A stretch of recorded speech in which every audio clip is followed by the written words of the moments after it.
राष्ट्रियताको सवाल पनि एक लौटी रे, कसैको एक लौटी राष्ट्रियता रे। राष्ट्रियताको सवाल आउँदाखेरि ए त्यो मधेसीले राष्ट्रियताको कुरा गर्छ र? ए गर्दैन नि।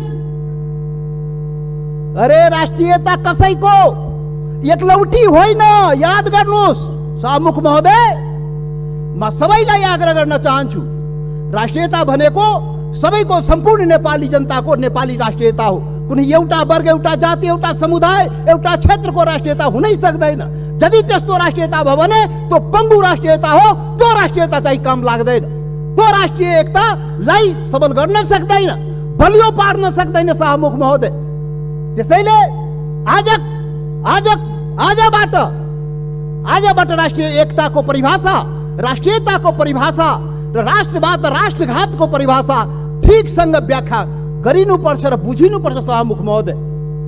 सभामुख महोदय, म धेरै आज म केही कुरा राखौँला, समय अलि लिउँला तपाईँको, र यो पनि देश र जनताकै हितमा हुन्छ, राष्ट्रिय एकताकै लागि हुन्छ, राष्ट्रियताका लागि बलियो बनाउने काम हुन्छ, जुन आज म विचार राखिरहेको छु सभामुख महोदय।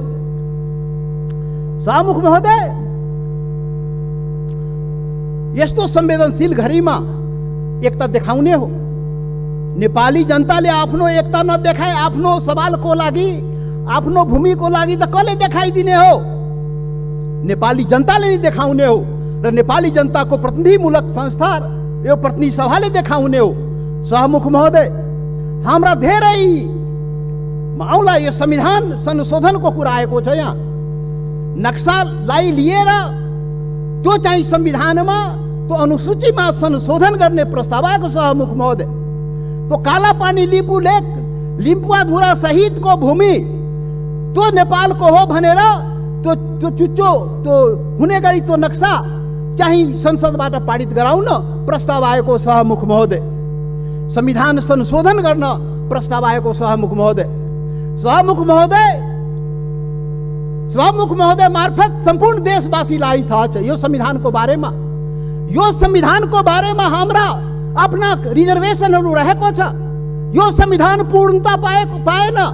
यो संविधान सबैको हुन सकेन। यो संविधान हिमाल, पहाड, तराई, मधेसका सबै जनताको हुन सकेन। आदिवासी जनजाति शेर्पा, तामाङ, राई, लिम्बू, गुरुङ, भोटे, मगर, नेवारको हुन सकेन। मधेसीको हुन सकेन, थारूको हुन सकेन, दलितको हुन सकेन, शोषण उत्पीडन परेको जनताको हुन सकेन। उसले आफ्नो भावना राखिरहेको छ, रिजर्वेसन राखिरहेको छ। यो हाम्रो पनि संविधान हुनु पर्यो, हाम्रो लागि पनि बनाइदिनु पर्यो, त्यो प्रावधान हाम्रो लागि पनि राखिदिनु पर्यो। त्यो संविधान संशोधनको जब जब कुरा आउँछ हामीले राख्ने गरेका छौँ सभामुख महोदय। आज पनि संविधान संशोधनकै सवाल आएको छ प्रधानमन्त्रीजी। सभामुख महोदय, तपाईँ मार्फत प्रधानमन्त्री सौभाग्य आज बसिराख्नु भएको छ, प्रत्यक्ष रूपले सुनिराख्नु भएको छ। हामी त्यो संशोधनको जब कुरा आउँछ संविधानको, त भन्दाखेरि नै हामी भनेको थियो यो सबैको लागि संविधान बनाउनु सही।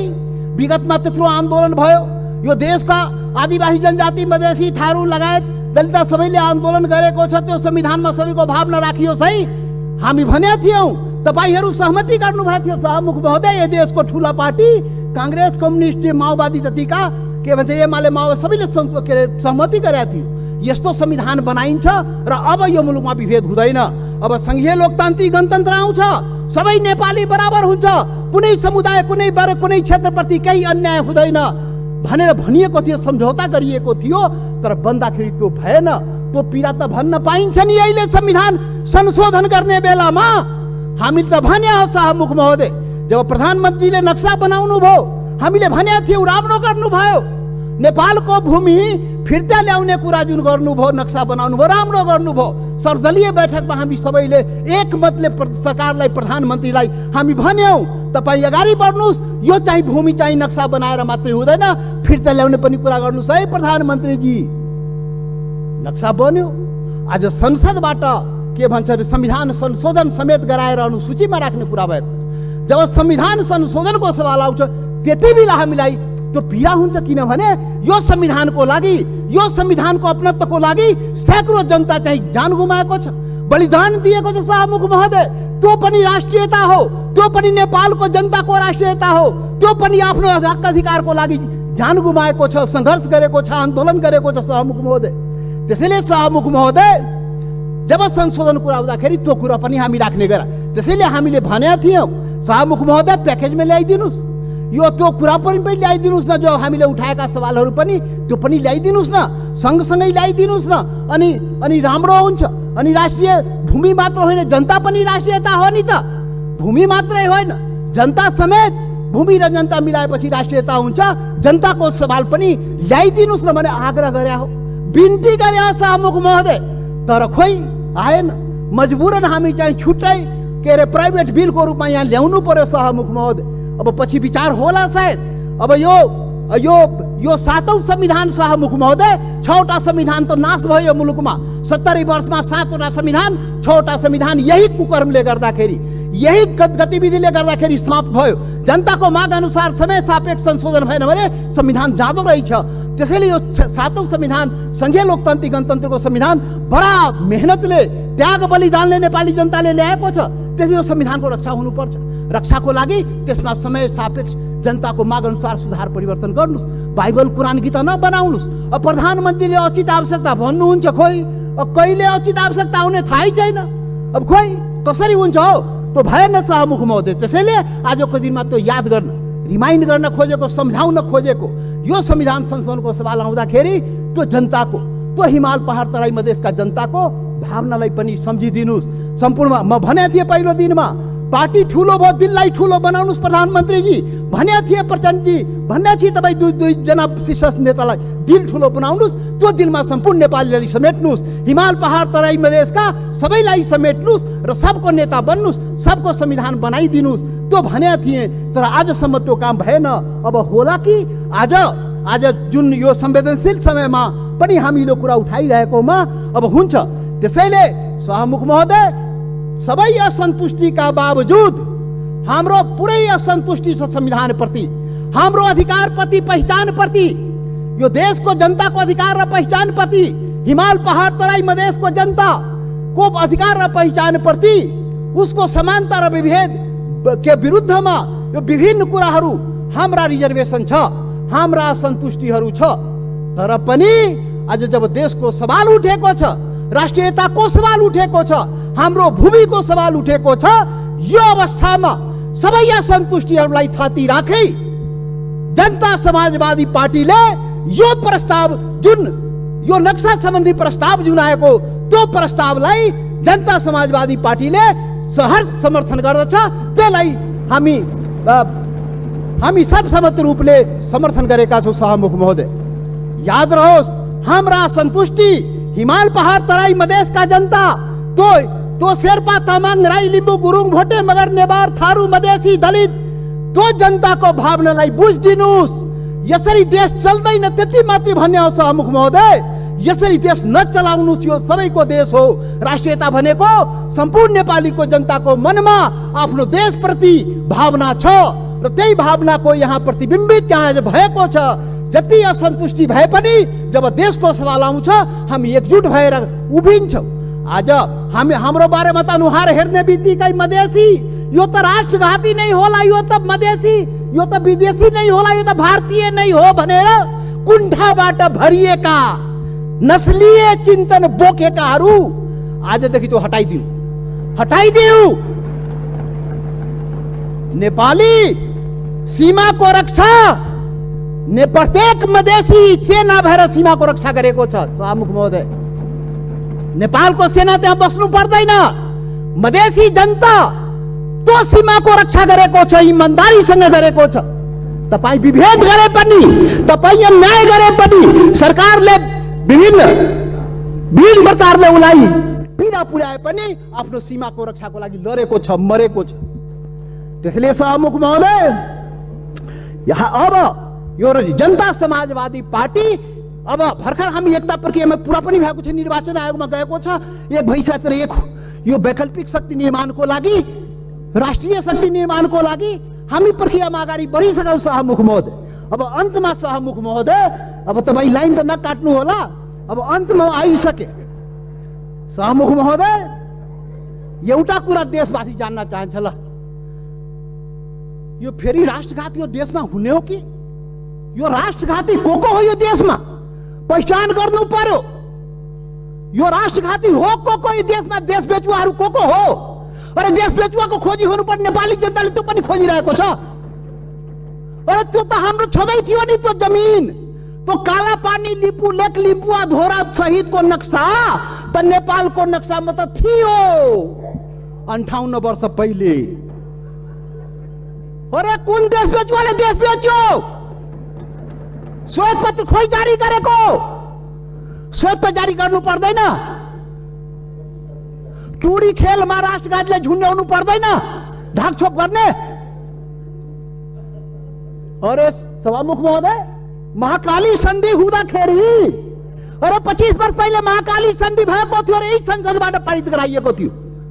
त्यो महाकाली सन्धि कसरी भयो?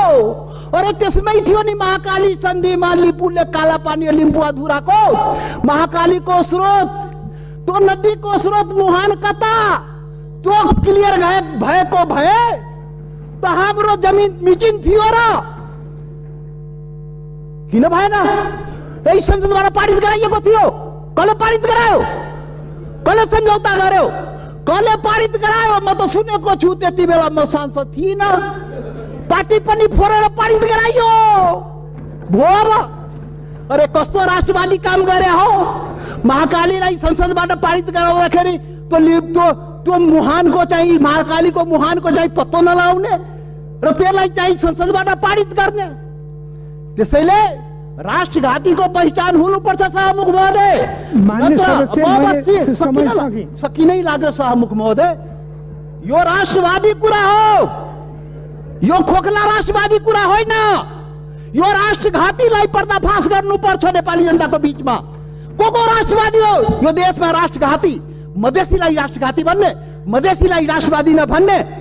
मधेसी जनता, यो देशको मधेसी जनतालाई त्यसरी औँला ठुर्याउने काम कसैले नगरोस् राष्ट्रवादको मामलामा। सभामुख महोदय, कतिचोटि अग्नि परीक्षा दिने हो? कतिचोटि प्रमाण दिने हो हामी? यस्तो अग्नि परीक्षा नलिनुस् सभामुख महोदय। सम्पूर्ण नेपाली जनतालाई आज म यो रोस्टमबाट आग्रह गर्न चाहन्छु, यस्तो अग्नि परीक्षा नलिनुस्। त्यो मधेसी जनता त्यो प्रति अन्याय नगर्नुस्, यो देशको आदिवासी जनजाति प्रति अन्याय नगर्नुस्, त्यो थारूमाथि अन्याय नगर्नुस्, त्यो दलितमाथि अन्याय नगर्नुस्। कुटी मारिदियो त दलितलाई। तपाईँ बोल्दै गर्दा थाहा भएन, मैले 7 मिनेट समय थपिसकेँ। सकिहाले भए 1-2 मिनेट सकिहाल्छु।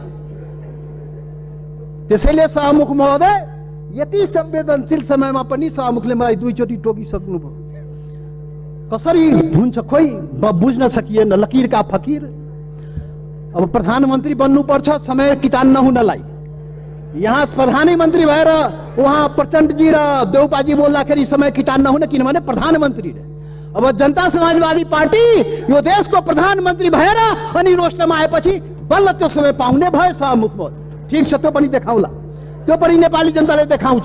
वेट गर्नुस्।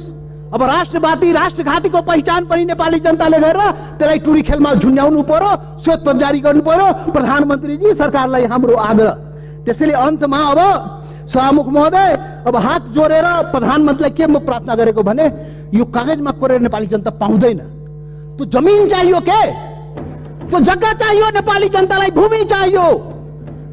यो चाहिँ समय, यो लोड सेडिङ जस्तै बत्ती आए जस्तै नक्साबाट उडाइदिने, फेरि राखिदिने, अनि कुर्सी बचाउनलाई राख्या हो कि के हो त्यो पनि मान्छेले भन्छ। के हो अब के हो? त्यसैले सभामुख महोदय, त्यो जमिन फिर्ता ल्याइदिनु पर्यो। प्रधानमन्त्रीजी, सरकारले वार्ता गरेर फेरि वार्ता हेर्नु सभामुख महोदय। यो बडा संवेदनशील कुरा म भन्दैछु। नेपाल भारतको सम्बन्ध सिंहदरबार र दिल्ली दरबारले बनाएको होइन, याद गर्नु होला। यो देशको प्रधानमन्त्री केपी ओली र मोदी, नरेन्द्र मोदीले बनाएको सम्बन्ध होइन। यो दुई देशको जनताको बीच बनेको सम्बन्ध, हजारौं वर्षदेखि बनेको सम्बन्धको कडी हो। त्यो हर प्रकारको सम्बन्ध जनताको बीचमा छ, खुला सीमा छ। करोडौं जनता जो तपाईको जनता, मधेसको जनता हो, त्यो त्यसको उपभोग गरिरहेको छ। ऊ आफ्नो दाल नुन चिनी कसरी आउने हो, दवादारको त्यो आफ्नै स्तरबाट त्यहाँबाट ल्याउँदो रहेछ। नेपाल सरकारलाई थाहा नभए, मतलब नभए पनि चलिरहेको छ। त्यो सम्बन्ध हो, विशेष सम्बन्ध हो।